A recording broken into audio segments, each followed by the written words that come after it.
เลยเดี๋ยวดูนี่นั่งอ้อมไปนู่นเลยที่เขาเรียกไปอะไร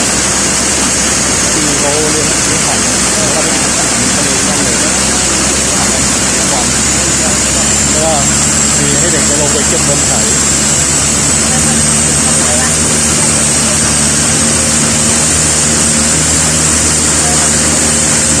เช้ามาก็ปลูกป่าไปทุกวัน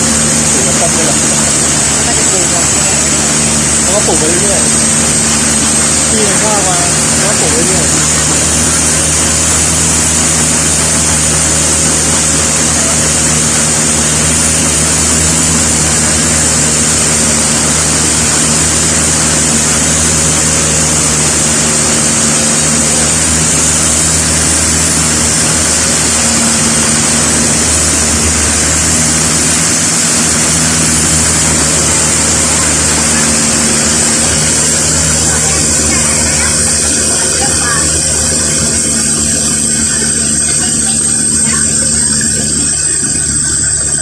ถึงว่ายมากลางแม่น้ำ